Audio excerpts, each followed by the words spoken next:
But we're joined now to continue our focus on reviewing the speech, the country, and looking ahead by Mr. Adetokunbo Obayan, who is a leadership consultant. Thank you for coming on this morning. My pleasure. You know, we're picking up from that speech, and then we had some people looking through it. I mean, you've always talked about leadership, how they should come across to the people. But last year's speech, his delivery, and this year's speech, the message in this speech, yes, quite a number of things he pointed out there. But towards the end of it, even almost all through, there were those who said he sounded upbeat. He did say, all the promises I've made, I will keep them. And then when you get to that point where you say that kind of thing, you know that you set yourself up for certain things, but that's some confidence coming through from the president. What do you think about the message?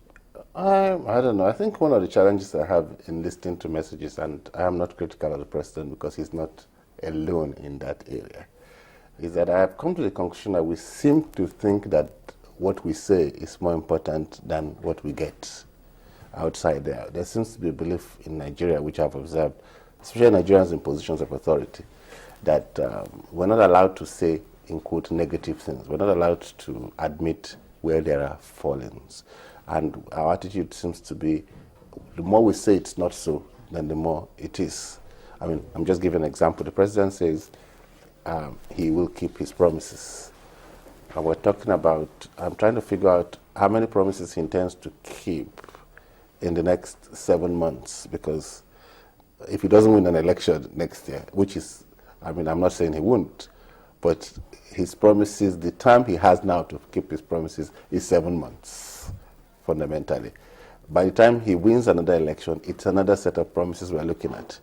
And when you begin to look at the gap between those promises and where we are, I think the reality of it is, to a large extent, I think a lot of it is, without trying to demean the president's speech, and that's part of our challenge. We're having too much of spin and too much of sound bites that make things sound nice, because some of the PR people say you need to sound positive, you need to sound as if we're going somewhere. But isn't that important in leadership? Isn't that important? Because every year, I don't know, but the National Assembly is now looking at enacting a law that would mandate the president to come and address them and give them a feeling of what exactly is happening in the country. That law is yet to be passed. But usually, the only time they ever get that opportunity, and it's not compulsory, is when the president comes to present the budget. Yes. Aside that, it would seem that we have the presidential media chat, which is done every now and again. Yes. We have the then the speeches, the May 29 speech,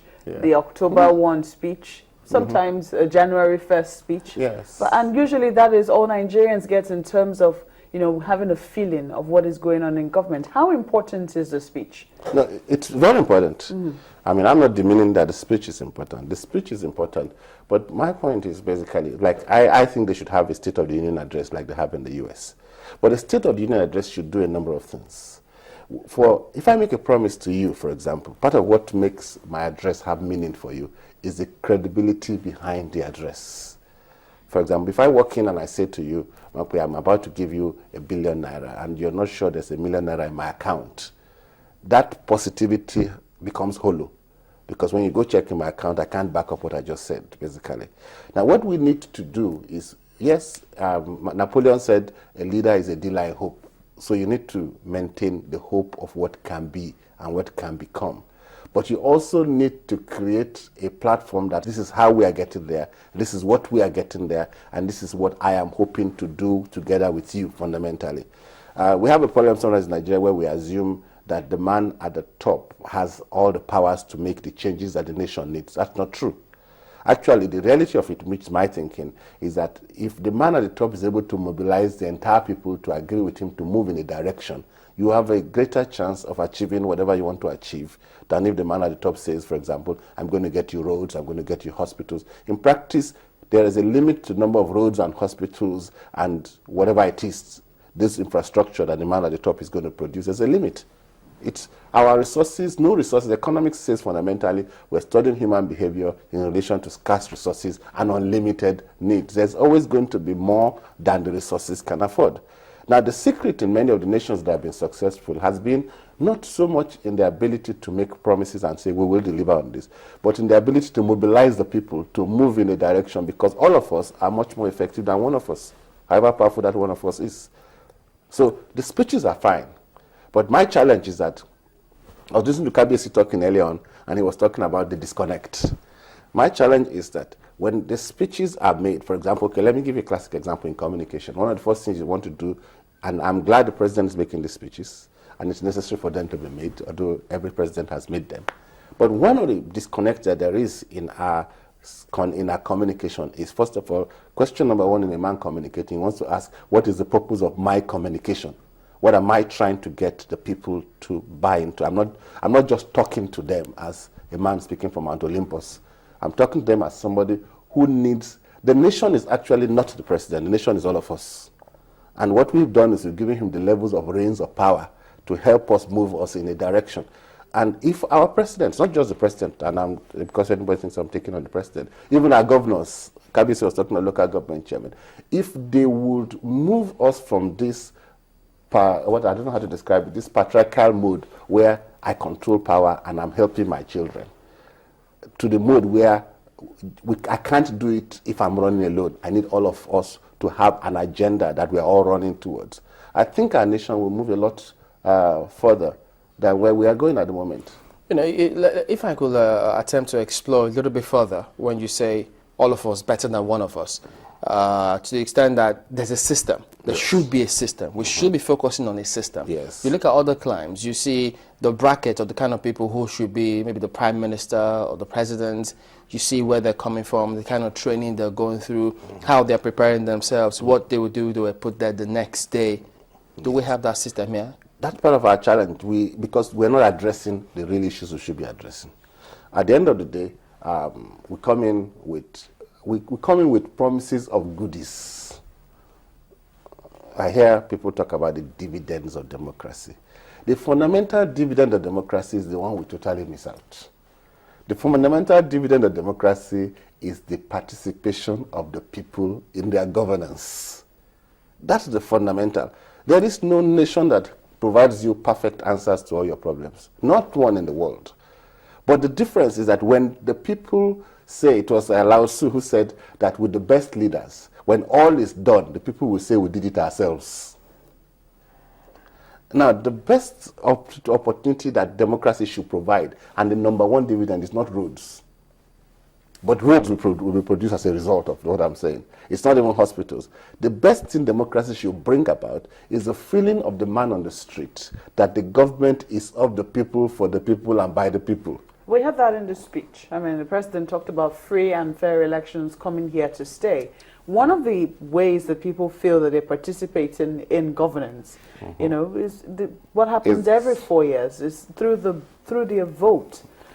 Do you see any other area where people should be participating in governance and you're not taking a hold of it? Okay, let me take you on the issue of the elections. One of the positive things, I'm glad that we're beginning to have freer elections in terms of the ballot box and the results. But it is not freedom and fairness when the process itself is already stacked against a lot of people and their abilities to be part of the system. I mean, let me give you a classic example. Take how did the American antitrust law come into place? One of the rudiments of capitalism is everybody's ability to compete in the market.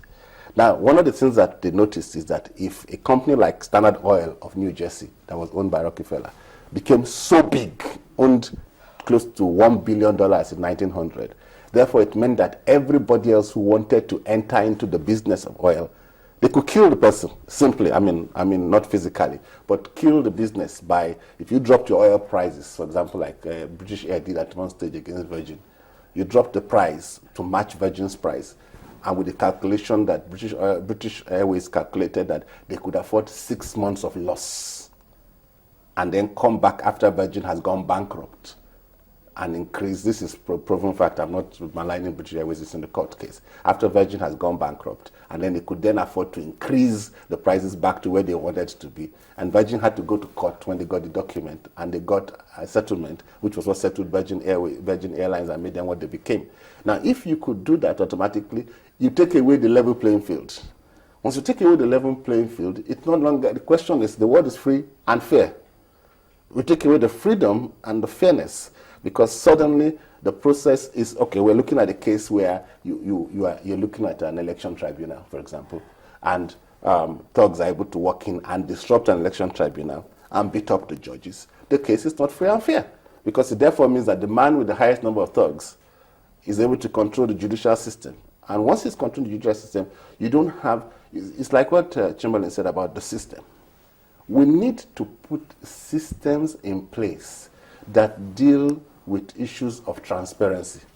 Because where there is no transparency, you are not going to get real freedom. It's not about you go to vote and you come out. If you look through a lot of the electoral processes we've had, and you could, many of them you could predict who was going to win, because there were a lot of things that were stacked against one or the other, fundamentally.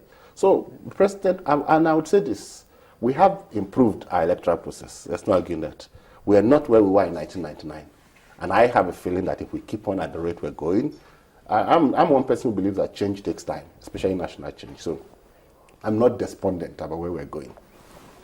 And maybe in 10 years' time we might start to get it fully right. But we also should not pat ourselves on the back when there are gaps. One key to growth is to say we are making progress. We're not where we are. We're not where we should be.